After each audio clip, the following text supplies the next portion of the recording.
बहुत बहुत स्वागत है सभी का पढ़ाई कर ऑनलाइन पर। आज की क्लास के बाद फाइनली हम बीए थर्ड सेमेस्टर के लिए हिस्ट्री आपका मेडिवल हिस्ट्री का क्वेश्चन पेपर हम लेके आए हुए हैं। ये क्वेश्चन पेपर के हम साथ में इसके आंसर भी प्रोवाइड करते चलेंगे, जिससे आपको इसके कहीं पर भी आंसर भी ढूंढने को सकता नहीं पड़ेगी। इस सॉल्व क्वेश्चन पेपर के माध्यम से अपने एग्जाम में आप अच्छे नंबर प्राप्त कर सकते हो। यदि हम पेपर की बात करें तो कल आपका पेपर लगा हुआ है 27 जनवरी को एमजीक्यूवीपी का, क्योंकि पिछले साल का एमजीक्यूवीपी का ही पेपर है और साथ में इसमें कुछ और भी मैंने एक्स्ट्रा क्वेश्चन ऐड किया है, जो कहीं ना कहीं अपने एग्जाम में आपको यही क्वेश्चन आपको देखने को मिलेंगे। इसलिए एक बार इन सभी प्रश्नों को आपको रट के ही आपको जाना है। चलेगा ज़्यादा न समय गवाते हुए सीधे हम प्रश्नों पर चर्चा करेंगे। आपका मेडिवल आपका हिस्ट्री का क्वेश्चन पेपर मैंने एंशिएंट हिस्ट्री का पिछले साल का पेपर मैंने टेलीग्राम पर इसकी पीडीएफ मैंने डाल दी है, और इसकी भी पीडीएफ मैंने ऑलरेडी टेलीग्राम पर डाल रखी है। जिसकी आपको पीडीएफ चाहिए तब जाकर टेलीग्राम से वहाँ से आसानी से इसकी पीडीएफ आप ले सकते हो। और एंशिएंट हिस्ट्री की मैंने उसकी ही मैंने पीडीएफ टेलीग्राम पर डाल दी है, और शॉर्ट का वीडियो भी मैंने एंशिएंट हिस्ट्री का अपलोड कर रखा है। आप चाहे तो सभी प्रश्नों को टिक लगाकर इनको भी आप तैयार करके जाइएगा, जो भी विद्यार्थी अपना एंशिएंट हिस्ट्री ले रखे हो। तो आज की क्लास के माध्यम से केवल हम मेडिवल हिस्ट्री का ही पेपर हम सॉल्व करा रहे हैं, क्योंकि इसमें आपको पढ़ना पड़ेगा हिस्ट्री ऑफ मॉडर्न इंडिया। आपका पेपर का टाइटल है, इसमें आपको पढ़ना पड़ेगा 1757 एडी से लेकर आपको 1950 एडी आपको पढ़ना पड़ेगा। 2 घंटा आपका समय दिया जाएगा एमजीक्यूवीपी में, और 75 नंबर का आपका पेपर आएगा। सबसे पहले मैं सेक्शन के प्रश्नों पर चर्चा करूंगा, जो कि इसमें आपके 5 प्रश्न आपके पूछे जाएंगे, क्योंकि 2-2 नंबर के आपके प्रश्न इसमें आपके आएंगे। इसका पहला क्वेश्चन देखिएगा कि वास्को डिगामा कौन था, इसके बारे में आपको बताना है। फिर आपका है डुप्ले कौन थे, इसके बारे में हम देखेंगे। फिर बंगाल में द्वैध शासन है, ठीक है, जिस डुअल गवर्नमेंट इन बंगाल, इसके बारे में हम समझेंगे। फिर टीपू सुल्तान कौन था, फिर स्थानीय स्वशासन क्या है, इन सभी प्रश्नों के बारे में समझेंगे। तो सबसे पहले वास्को डिगामा कौन था, इसके बारे में समझेंगे।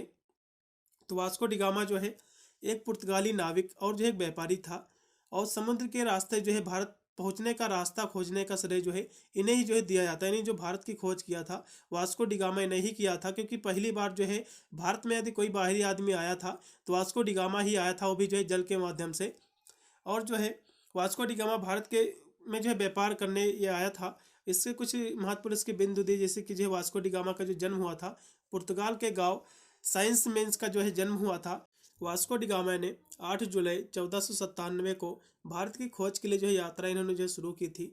फिर 20 मई 1498 को वास्को डिगामा ने केरल के काली कट पहुंचा। फिर वहाँ के राजा थे, राजा जमोरिन, इससे व्यापार के लिए इन्होंने समझौता किया। फिर वास्को डिगामा ने 1502 ईस्वी में फिर से भारत आया। फिर एक बार 1522 में फिर एक बार व्यापार के मामले में भारत फिर आया। फिर इसकी मृत्यु हुई थी वो हुई थी 24 मई 1524 ईस्वी को इसकी मृत्यु हो गई थी। और इसको वास्को डिगामा को कोच में दफनाया गया था। तो इस तरह से इसके बारे में आपको लिख देना कि वास्को डिगामा कौन था। वास्को डिगामा कि भारत की इसने खोज की थी, एक पुर्तगाली नाविक और एक व्यापारी था, जो कि भारत में व्यापार करने के लिए आया हुआ था। इससे आप बना के आपको लिख देना है, ज़्यादा कोई कठिन क्वेश्चन है नहीं। फिर हम देखेंगे कि डुप्लेक्स कौन था, इसके बारे में समझेंगे। तो भारत में फ्रांसीसी ईस्ट इंडिया कंपनी का ये गवर्नर जनरल थे, और भारत में फ्रांसीसी क्षेत्रों के औपनिवेशिक प्रशासक भी ये थे। डुप्लेक्स ने भारत में फ्रांसीसी प्रभाव का विस्तार करने की कोशिश की, और वे कर्नाटक युद्ध में भी अहम भूमिका निभाई थी। इसके बारे में आपको इस तरह से लिख देना। फिर अगला क्वेश्चन दिखेगा बंगाल में डुअल गवर्नमेंट प्रणाली के बारे में समझेंगे। तो बंगाल में द्वैत शासन प्रणाली की शुरुआत रॉबर्ट क्लाइव ने 1765 ईस्वी को की थी। यह प्रणाली 1772 ईस्वी तक चली थी। इसकी शुरुआत हुई थी, जो कि रॉबर्ट क्लाइव ने किया था। 1765 ईस्वी को इसकी शुरुआत हुई थी, और ये 1772 ईस्वी तक ही चला था। इस प्रणाली में कंपनी के राजस्व एकत्र किया, और राजा के पास प्रशासन की शक्तियाँ थी। और इसके महत्वपूर्ण बिंदु की बात कर ले तो इस प्रणाली में बंगाल का प्रशासन को 2 भागों में बांटा गया था। एक बांटा गया था दीवानी, और दूसरा था निजामत। दीवानी का मतलब होता है कि राजस्व इकट्ठा करना जो कंपनी के पास था, और निजामत का मतलब होता है प्रशासन, ठीक है, जो नवाब के पास था। इस प्रणाली से कंपनी को शासन की जिम्मेदारी के बिना सत्ता का इस्तेमाल करने में भी आसानी होती थी। इस तरह से आपको लिख देना है। फिर अगला क्वेश्चन देखेंगे कि टीपू सुल्तान कौन था, इसके बारे में समझेंगे। तो टीपू सुल्तान मैसूर साम्राज्य के शासक थे। उनका जन्म 1 दिसंबर 1751 को कर्नाटक के देवनहल्ली में इनका जन्म हुआ था। इनका पूरा नाम सुल्तान फतेह अली खान साहब था। इन्हें शेर ए मैसूर के नाम से भी जो है जाना जाता था। इससे कुछ महत्वपूर्ण बिंदु भी इनके बारे में दिया, जैसे कि टीपू सुल्तान जो है एक विद्वान और सैनिक था और जो है साथ में कवि भी ये था, और वे जो है रॉकेट तोपखाने के जो है अग्रणी थे ये, और जो है उन्होंने मैसूर में जो है रेशम उद्योग को जो है बढ़ावा दिया था। और टीपू सुल्तान के कई जो है प्रशासनिक नवाचार भी इन्होंने किए थे। और टीपू सुल्तान ने पहला जो है चर्च भी बनवाया था, और उन्होंने जो है श्रीरंगपट्टनम में जो है ट्री ऑफ लिबर्टी ये जो है लगाया गया था। और टीपू सुल्तान ने जो है अंग्रेजों के खिलाफ जो है कई सारे युद्ध भी लड़े थे। और टीपू सुल्तान की हत्या 4 मई 1799 को जो है श्रीरंगपट्टनम में जो है इनकी जो है घेराबंदी के दौरान इनकी जो है मृत्यु हो गई थी। तो इस तरह से आपको लिख देना इसके बारे में। फिर हम देखेंगे भारत में स्थानीय जो है स्वशासन के बारे में समझेंगे। तो भारत में स्थानीय स्वशासन की जो शुरुआत की थी लॉर्ड रिपन ने की थी। और लॉर्ड रिपन ने जो है ये भारत के एक वायसराय थे, उन्होंने जो है 1882 ईस्वी में स्थानीय स्वशासन अधिनियम जो है पारित किया था। स्थानीय स्वशासन का मतलब होता है कि स्थानीय परिषदों और जो है उनके प्रमुखों का जो है चुनाव स्थानीय लोग ही जो है करते हैं। तो इस तरह से आपको लिख देना है। स्थानीय स्वशासन आपके तीसरे स्तर की आपकी सरकार होती है, जैसे कि ग्राम पंचायत आपने जो इसमें चुना जाता है प्रधान, तो यही आपकी सरकारें होती है। इसमें जो है खुद जो चुनने का अवसर मिलता है जो है लोगों को। चलिए अगला क्वेश्चन भी देखिएगा, क्योंकि यहाँ सबका सेक्शन आपका 20 स्टार्ट हो गया। इसके हम प्रश्नों की बात करें, इसमें आपके जो टोटल आपके 8 प्रश्न आएंगे, जिसमें से कल आपको 5 ही प्रश्न आपको करना पड़ेगा। तो इसके प्रश्न हम देखेंगे। प्लासी का युद्ध जो एग्जाम में आपके पूछ सकते हैं कि प्लासी का युद्ध क्या है, इसके कारण पूछ सकता है या फिर इसके परिणाम पूछ सकता है, एग्जाम में फंसेगा क्वेश्चन। इसके बारे में समझेंगे। प्लासी के युद्ध जो है के कई सारे जो इसके प्रभाव थे, जैसे कि जो है इस युद्ध के बाद जो है भारत में ब्रिटिश शासन की जो शुरुआत हुई थी, और जो है इस युद्ध ने जो है भारत में ब्रिटिश राजनीतिक जो है नियंत्रण की शुरुआत भी की थी। और इस युद्ध के बाद जो है British east India company Bharat में जो है सबसे अधिक जो है आर्थिक और जो है सैन्य शक्ति जो है ये बन गई थी। तो जो आपका ये प्लासी का युद्ध हुआ था, इससे जो ईस्ट इंडिया कंपनी को काफ़ी जो है मदद मिली थी, काफ़ी बढ़ावा मिला था। इसके बहुत सारे जो कि शक्तिशाली बन गई थी। और इस युद्ध में जो है भारत में जो है यूरोपीय लोगों द्वारा जो उपनिवेशीकरण की जो है शुरुआत भी हुई थी। इस युद्ध के बाद जो है भारत में ब्रिटिश शासन और जो प्रशासन ने भारतीय संस्कृति और समाज पर गहरा जो है प्रभाव डाला था। और इस युद्ध के बाद जो है भारत से धन निष्कासन शुरू हुआ, जिसका जो है लाभ इंग्लैंड को जो है मिला।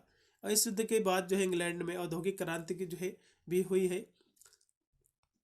और इस जो है प्लासी युद्ध के बहुत सारे कुछ और यहाँ से महत्वपूर्ण इसके बिंदु, जैसे कि जो है यह जो युद्ध लड़ा गया था 23 जून 1757 ईस्वी को जो युद्ध जो है लड़ा गया था। और इस युद्ध में जो है ईस्ट इंडिया कंपनी की जो है जीत हुई थी। ये जो युद्ध हुआ था, ठीक है, ये युद्ध आपका लड़ा गया था नवाब सिराजुद्दौला और जो फ्रांसीसी सहयोगी इसमें जो है शामिल थे। तो ये जो है ईस्ट इंडिया कंपनी और जो कि सिराजुद्दौला के मध्य जो है इसकी जंग हुई थी, जिसमें जो ईस्ट इंडिया कंपनी की जो है जीत हुई थी। तो इस तरह से आपको लिख देना। फिर अगला क्वेश्चन देखिएगा। अगला क्वेश्चन भी आपका है कि मैसूर राज्य के उदय में हैदर अली के कार्यों का आपको जो है परीक्षण करना है। फिर अगला क्वेश्चन है कि 19वीं शताब्दी के जो है भारतीय पुनर्जागरण आंदोलन की जो विशेषताओं का आपको वर्णन करना है। फिर आपका है स्वतंत्र आपका जो है हैदराबाद राज्य के उदय पर आपको जो है प्रकाश डालना है। फिर आपका रैयतवाड़ी भू बंदोबस्त की विशेषता आपको जो है बताना है। क्वेश्चन काफ़ी महत्वपूर्ण है, तो सभी के बारे में देखेंगे। तो हैदर अली की हम बात करें तो हैदर अली ने जो है मैसूर राज्य के उदय में जो है कई सारी जो है अहम भूमिका उन्होंने निभाई। और वह जो है मैसूर के शासक था। हैदर अली जो था ये मैसूर का शासक था और साथ में जो है सैन्य कमांडर भी था ये। और जो है उन्होंने मैसूर को एक स्वतंत्र जो है राज्य बनाया और अपनी सेना को जो है यूरोपीय मॉडल पर जो है संगठित किया। हैदर अली ने जो है मैसूर राज्य का जो है विस्तृत किया, उसका जो है विस्तार किया। और जो है दक्षिण भारत में हुए युद्ध में जो है अहम भूमिका भी जो है हैदर अली ने निभाई थी। तो इस तरह से आपको लिख देना है। फिर अगला क्वेश्चन देखेंगे 19वीं शताब्दी के भारतीय पुनर्जागरण आंदोलन की कुछ जो है यहाँ से विशेषताएं हम देखेंगे। तो इस आंदोलन की बहुत सारी विशेषता, जैसे कि इस आंदोलन ने भारतीय समाज में सामाजिक और धार्मिक जो है सुधारों की शुरुआत की थी। तो इस आंदोलन ने भारतीय संस्कृति के पुनरुत्थान में जो है योगदान भी दिया था। इस आंदोलन ने भारतीय राष्ट्रवाद की भावना भी जो है जागृत की थी। और इस आंदोलन ने भारतीय समाज में भेदभाव को खत्म करने की जो है कोशिश भी की थी। इस आंदोलन ने भारतीय समाज में मानवतावादी मूल्यों को जो बढ़ावा भी दिया था। इस आंदोलन ने भारतीय समाज में आधुनिक शिक्षा प्रणाली को बढ़ावा दिया। इस आंदोलन ने भारतीय समाज में जो अहम जो साहित्य थी और जो कला था, इसको भी जो है बढ़ावा दिया इस आंदोलन ने। तो इस तरह से आपको इसके बारे में आपको इसकी विशेषता आपको लिख देना है। और इस आंदोलन के जो है कुछ महत्वपूर्ण नेता हैं, जैसे कि इस आंदोलन में जो है राजा राम मोहन राय, दयानंद सरस्वती, स्वामी विवेकानंद, बंकिम चंद्र चटर्जी और जो है टैगोर, रविन्द्रनाथ टैगोर, ये सारे जो है इसके प्रमुख नेता थे। फिर अगला क्वेश्चन देखिएगा जो कि है हैदराबाद राज्य की जो है स्थापना कब हुई थी, आपको ये बताना क्वेश्चन काफ़ी महत्वपूर्ण है। तो हैदराबाद राज्य की स्थापना साल 1724 में जो है चिनकुलिन खान यानी जो है निजाम उल मुल्क आसफ जो है जहाँ ने की थी। यह जो है राज्य मुगल बादशाह मोहम्मद शाह के जो है चिनकुलिन खान को जो है दक्कन का सूबेदार नियुक्त करके स्थापित किया गया था।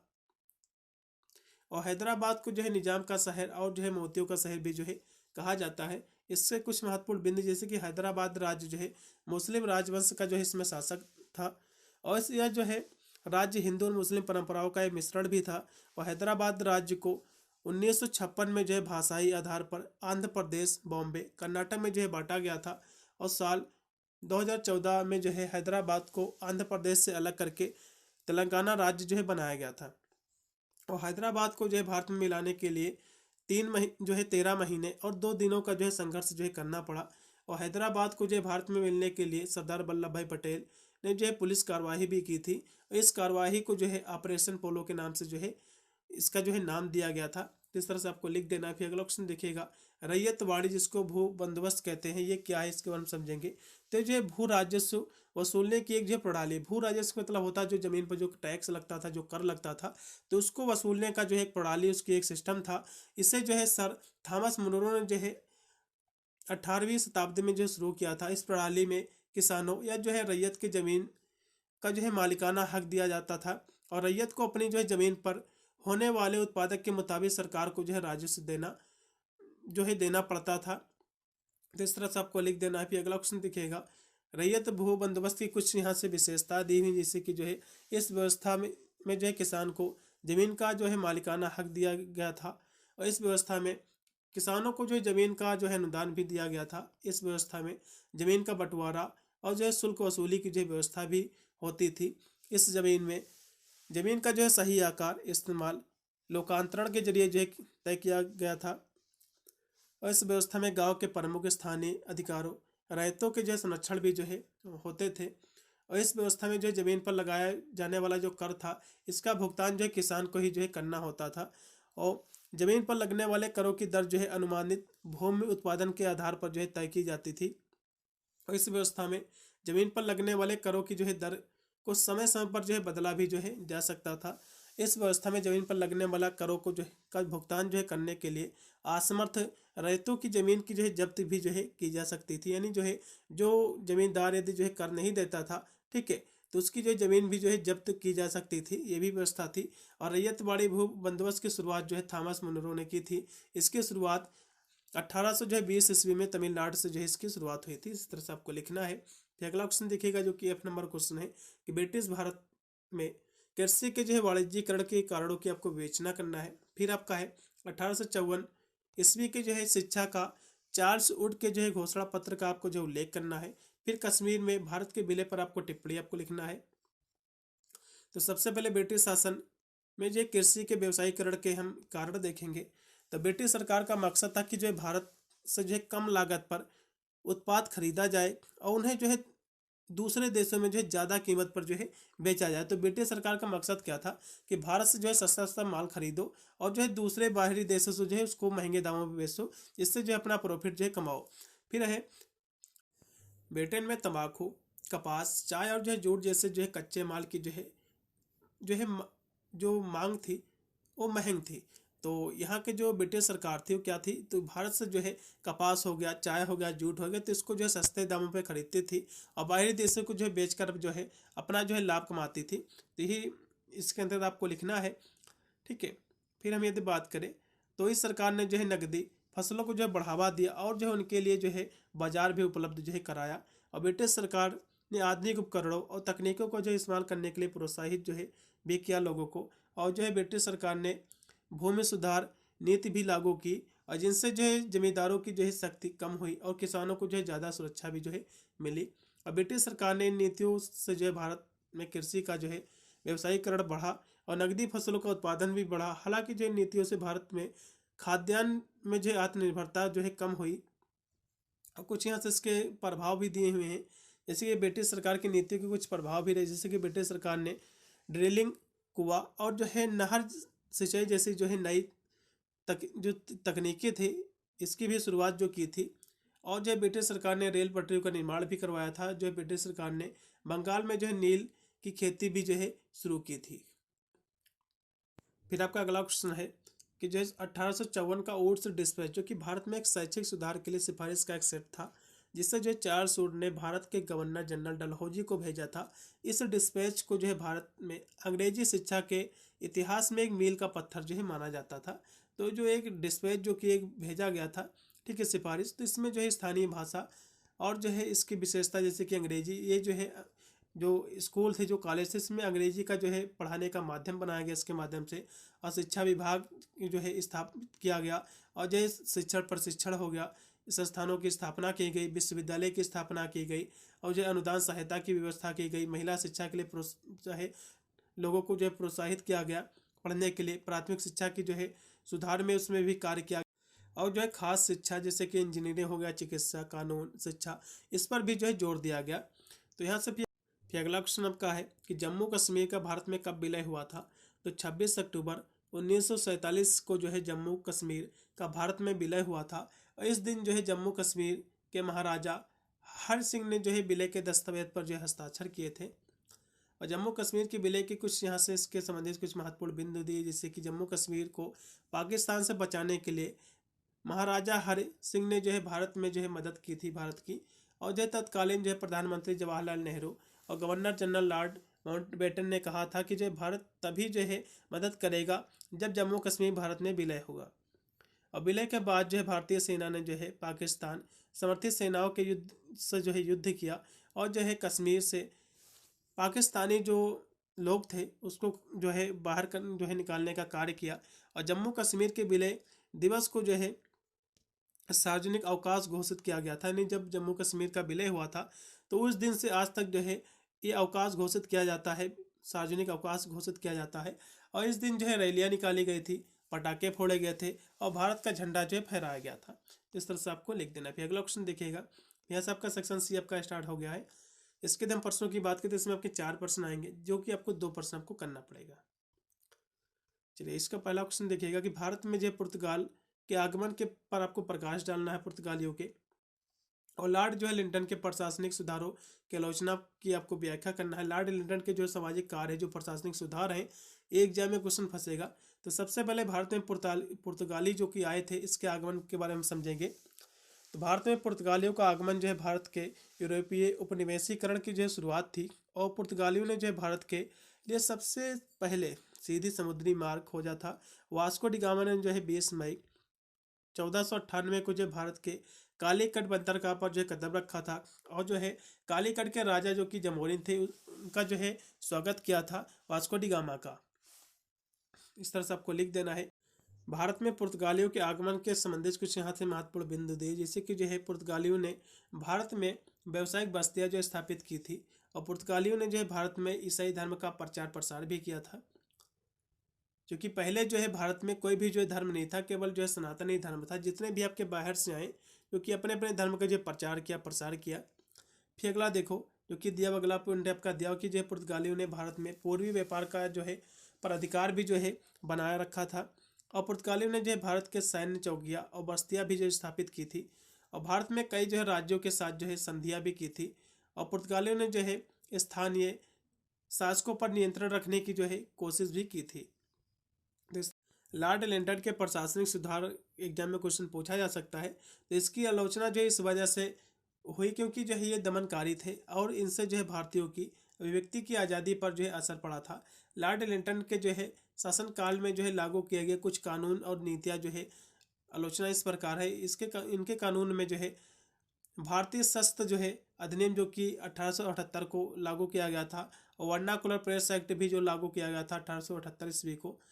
और प्रेस पर जो है लगाया गया प्रतिबंध भी जो है इन्हीं के जो है शासनकाल में जो है कराया गया था। तो इस तरह से आपको लिख देना है। फिर अगला क्वेश्चन देखेंगे 1919 की जो भारत अधिनियम शासन अधिनियम की जो विशेषता हम देखेंगे।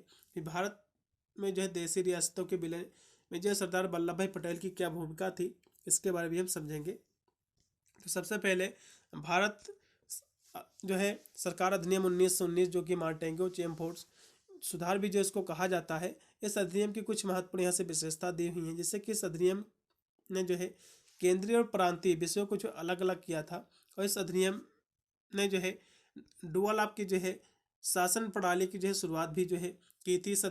इस अधिनियम ने केंद्रीय विधायिका को द्विसदनीय जो है बनाया था। और जो इस अधिनियम ने प्रांतीय विषयों को जो है दो भागों में बांटा था, एक बांटा था हस्तांतरित और एक बांटा था आरक्षित। इस अधिनियम ने जो है भारत में पहली बार जो है प्रत्यक्ष चुनाव की जो है शुरुआत की थी। और इस अधिनियम ने जो है भारत के प्रांतीय स्वशासन की शुरुआत भी की थी। और इस अधिनियम ने जो है भारत में आंशिक रूप से जो उत्तरदायी शासन की जो है शुरुआत भी की थी। और जो है भारत में जवाबदेही जो है प्रशासन की शुरुआत भी जो है भारत शासन अधिनियम 1919 के द्वारा ही किया गया था। तो इस तरह से आपको लिख देना है।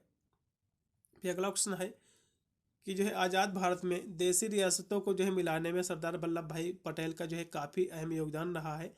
सरदार वल्लभ भाई पटेल ने जो है 562 छोटी बड़ी रियासतों को जो है भारत में मिलाकर देश की एकता का जो है निर्माण किया था। इनकी कुछ यहाँ से भूमिका है इनके बारे में, जैसे सरदार वल्लभ भाई पटेल का देशी रियासतों में काफ़ी योगदान अहम रहा। सरदार वल्लभ पटेल जो है पहले उप प्रधानमंत्री थे और एक बार जो है एक गृह मंत्री भी ये थे। उन्होंने जो है रियासतों के विलय में काफ़ी जो है अहम भूमिका निभाई। उन्होंने जो है जो कि रियासतों के जो राज्य परिवार को विलय के लिए जो है काफ़ी जो है अधिक राशि का जो है प्रावधान भी दिया था। और उन्होंने जो है कई सारे सकारात्मक जो है कदम भी उठाए थे।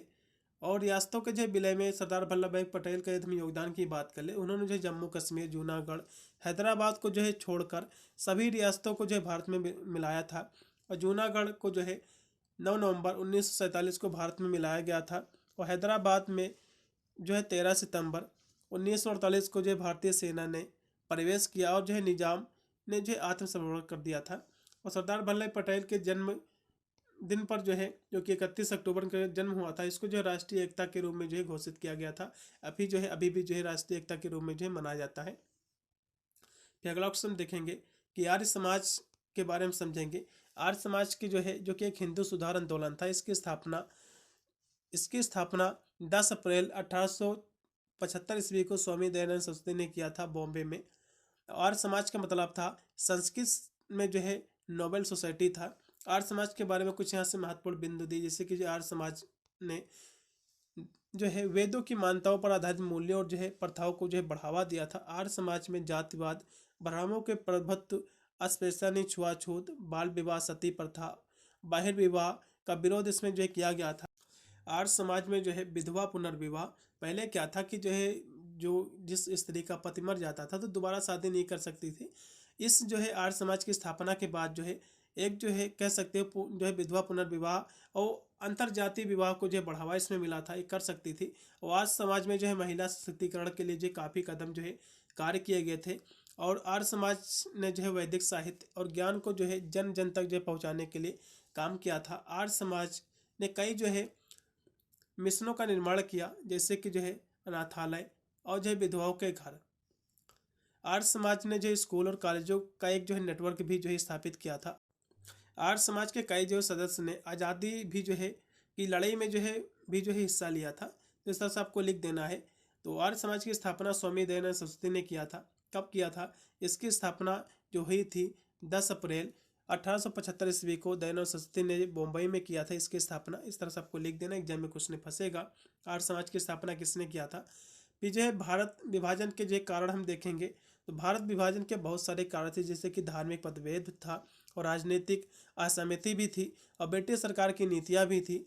और इसको जो है 15 अगस्त 1947 को जो भारत का विभाजन हुआ था, इसके विभाजन के बहुत सारे कारण थे, जैसे कि जो है धार्मिक मतभेद था। इसमें क्या था, हिंदू मुस्लिम जो है समुदाय के बीच एक गहरे जो धार्मिक मतभेद थे और जो है राजनीतिक असहमति भी थी। यानी ब्रिटिश सरकार के दौरान जो भारतीय राष्ट्रीय कांग्रेस और मुस्लिम लीग के बीच जो है राजनीतिक जो असहमति भी जो है बढ़ी थी और ब्रिटिश नीति भी इसमें थी, जैसे कि जो है ब्रिटिश सरकार की जो है वोट डालो और जो है राज्य करो। ठीक है, ये नीति से जो विभिन्न जो है समुदाय के बीच जो है तनाव भी बढ़ा था। और मुस्लिम लीग की मांगे जो है मोहम्मद अली जिन्ना के जो है नेतृत्व में मुस्लिम लीग ने जो है भारत के मुसलमानों के लिए जो है अलग राज्य की मांग की थी। और सांप्रदायिक जो है तनाव भी जो है था, ये भी इसका कारण था। और भारत विभाजन के कारण जो है बड़े पैमाने पर जो है पलायन हुआ था और जो है सांप्रदायिक हिंसा हुई, लाखों लोग जो है विस्थापित हुए। कश्मीर और जो है पंजाब क्षेत्र जो है सबसे ज़्यादा इससे जो है प्रभावित हुआ था। तो इस तरह से आपको लिख देना है। कि बक्सर का युद्ध क्या है। कुछ इसमें मैंने क्वेश्चन एक्स्ट्रा ऐड किया जो कि आपके एग्जाम में फंस सकते हैं। जैसे कि बक्सर का युद्ध क्या हो, तो बक्सर का युद्ध जो हुआ था ये 22 अक्टूबर 1764 ईस्वी को जो है लड़ा गया था। यह युद्ध जो है ईस्ट इंडिया कंपनी और जो है भारतीय शासकों के बीच जो है ये युद्ध था। इस युद्ध में जो है ईस्ट इंडिया कंपनी की जो है जीत हुई थी। और इस युद्ध के बाद जो है कंपनी के जो है कंपनी ने बंगाल और बिहार पर जो अपना कब्जा जो है जमा लिया था। तो इस तरह से आपको लिख देना इसके बारे में। फिर हम देखेंगे भारत में सामाजिक सुधार आंदोलन के बारे में समझेंगे, आपके एग्जाम में क्वेश्चन फंसेगा जरूर। तो इसकी जो शुरुआत हुई थी 19वीं सदी में जो इसकी शुरुआत हुई थी भारतीय सामाजिक आंदोलन की। इस आंदोलन का मकसद था कि भारतीय समाज में मौजूद जो बुराइयां थी उसको खत्म करना था। इस आंदोलन ने भारतीय समाज में सामाजिक बदलाव लाने में जो अहम भूमिका निभाई थी। इसके जो है आंदोलन के कुछ महत्वपूर्ण बिंदु, जैसे कि इस आंदोलन ने जात व्यवस्था, अस्पृश्यता, छुआछूत, पर्दा प्रथा, सती प्रथा, बाल विवाह, सामाजिक असमानता, निरक्षरता जैसे जो है बुराइयों पर जो है हमला किया था, उसमें सुधार करने का कार्य किया। और इस आंदोलन के जो है तर्क संगतता को जो है बढ़ावा दिया गया। पश्चिमी शिक्षा और धर्म ग्रंथों की जो है उदार व्याख्या भी जो है की गई। इस आंदोलन ने भारतीय समाज में मध्यम वर्ग के विकास और जो है शिक्षित पश्चिमी लोगों को जो है पेश करने में जो है मदद भी की थी। इस आंदोलन ने भारतीय समाज में राष्ट्रीय एकता की जो है नींव भी जो है रखी थी। इस आंदोलन ने भारतीय समाज के उदार प्रगतिशील नए भारत के जो है उदय में अहम भूमिका भी जो है निभाई थी। इस आंदोलन की जो है प्रमुख में बात कर ले, ठीक है, इसके आंदोलनों की इसमें तो जो है जैसे कि ब्रह्म समाज हो गया, प्रार्थना समाज, अलीगढ़ जो है आंदोलन, आर्य समाज, रामकृष्ण मिशन, ये सारे जो है ये आंदोलन थे।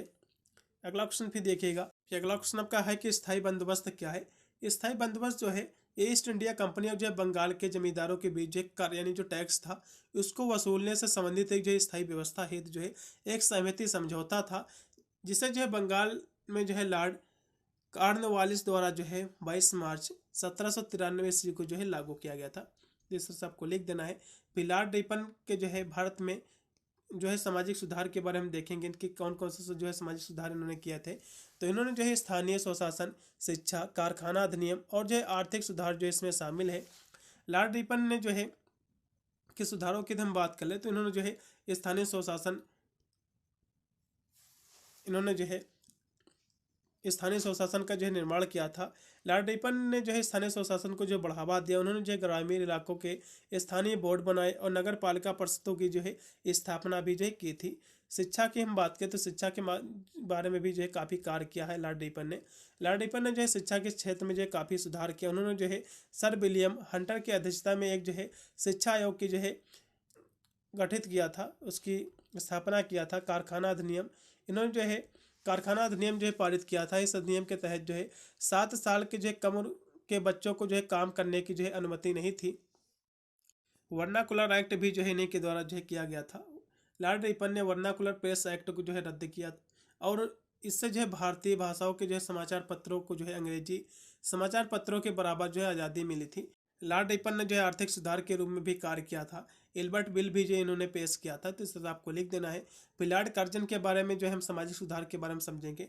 लॉर्ड कर्जन ने जो है शिक्षा के सुधार में काफ़ी कार्य किया है। लॉर्ड कर्जन ने प्राथमिक शिक्षा को अनिवार्य के और मुक्त करने की व्यवस्था की। उन्होंने जो है शिक्षा के लिए केंद्र जो है अलग विभाग जो है खोले थे और सेना में सुधार भी इन्होंने किया था। कृषि में सुधार, जो है राजस्व प्रशासन में सुधार और जो उत्तर पश्चिमी सीमांत नीति में सुधार, तो इस तरह से इन्हें काफ़ी जो है इन्होंने भी सुधार किया था।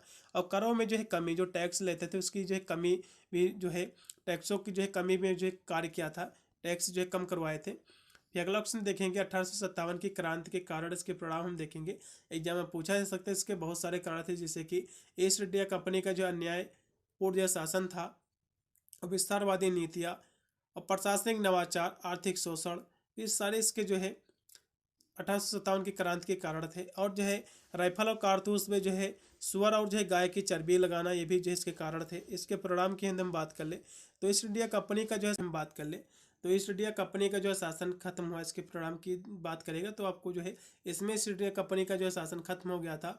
और जब ब्रिटिश काउंट ने जो है भारत पर जो है शासन संभाला था और ब्रिटिश नियंत्रण जो है ये बढ़ा और जो है भारतीय समाज में जो है काफ़ी बदलाव आए और राष्ट्रवाद का उदय हुआ और भारतीय अर्थव्यवस्था में काफ़ी जो है बदलाव हुए और मुगल सत्ता का जो है अंत हुआ। 1857 की क्रांति को जो है भारत का पहला स्वतंत्रता संग्राम जो है माना जाता है। और यह जो क्रांति राजनीतिक, सैन्य, आर्थिक और जो है यह सामाजिक थी। इस क्रांति का नारा था इंकलाब जिंदाबाद। ठीक है, इस तरह से आपको लिख देना है। भारत में सांप्रदायिकता के उदय के कारण आपके एग्जाम में पूछा जा सकता है क्वेश्चन, तो इसको भी एक बार आपको देख लेना है।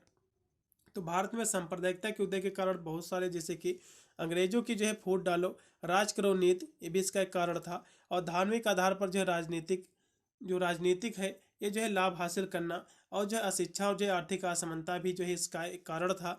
और जो है मीडिया और सोशल मीडिया द्वारा जो है नफरत फैलाना, और जो है सामाजिक आर्थिक कारक भी थे इसके में थे। और जो है राष्ट्रीय आंदोलन की कमजोरियां भी थी, तुष्टीकरण की राजनीति, प्रशासनिक जो है विफलता, मनोवैज्ञानिक कारक, ये सभी जो है इसके कारण थे। सांप्रदायिकता के जो है कारण समाज में जो है असहमति, तनाव और जो है धार्मिक भेदभाव जो है बढ़ता था। और इससे जो है सांप्रदायिक जो हिंसा को जो है बढ़ावा भी मिलता था। इसको जो कम करने के बहुत सारे सरकार ने उपाय किए थे, नागरिकों ने मिलकर कार्य किए थे, जैसे कि सांप्रदायिक हिंसा को जो हिंसा थी इसको रोकने के लिए मजबूत जो है कानून बनाना, और सांप्रदायिकता के खिलाफ जो है जागरूकता फैलाना, स्कूलों कॉलेजों में जो है मूल्यों पर जोर देना, और बिना जो है भेदभाव के युवाओं की शिक्षा और जो है बेरोजगारी की जो है समस्या का समाधान करना, ये सभी जो है इसको रोका जा सकता था इसके माध्यम से। फिर जो है भारत सरकार अधिनियम 1919 के क्या प्रावधान थे आपको ये बताना है। वैसे तो प्रावधान मैंने आपको पहले ही आपको बता रखा था, लेकिन एक बार आपको यहाँ से भी इसको भी आपको देख लेना है। तो भारत सरकार अधिनियम 1919 के हम प्रावधान की बात कर ले, तो इस अधिनियम में जो है द्वैत शासन की शुरुआत इसमें की थी। और जो इस अधिनियम ने जो केंद्र और प्रांतों दोनों स्तरों पर जो है शासन की में जो है सुधार किए थे। इस अधिनियम ने जो केंद्र में जो है द्वित संदरात्मक विधायिकी की जो है स्थापना की थी, और इस अधिनियम ने जो है प्रांतों में द्वैत शासन प्रणाली की शुरुआत की थी। इस अधिनियम ने जो है लोक सेवा आयोग का जो है गठन किया था। इस अधिनियम ने पहली बार महिलाओं को जो है मत देने का अधिकार जो है दिया था। इस अधिनियम ने जो केंद्र स्तर की जो है सरकार थी उसको ज़्यादा जो है ताकतवर और जो है जवाबदेही बनाया था। इस अधिनियम ने जो है प्रांतीय सरकार को मजबूत बनाया, और जो इसमें वायसराय के पास जो है केंद्रीय स्तर पर जो है महत्वपूर्ण अधिकार भी जो इस अधिनियम के तहत जो है दिए गए थे। इस अधिनियम ने गवर्नर जनरल को जो है मुख्य कार्यकारी अधिकारी भी जो है बनाया था। इस अधिनियम को जो है मार्टेंगो जो है चेम्स बोर्ड सुधार के तहत जो है इसको लागू किया गया था। इस तरह से आपको लिख देना है। इतने क्वेश्चन थे। यदि आपके पास बुक या सीरीज होगा तो आप इन सभी प्रश्नों को टिक लगाकर भी रट सकते हैं। फिर इसका आपको पीडीएफ चाहिए तो टेलीग्राम पर मैंने डाल रखा है, आप जाकर इसका पीडीएफ आसानी से देख सकते हैं। उसको जो सभी प्रश्नों को एक बार आपको रट लीजिएगा, जो कहीं ना कहीं आपको अपने एग्जाम में ये क्वेश्चन आपको देखने को मिलेंगे।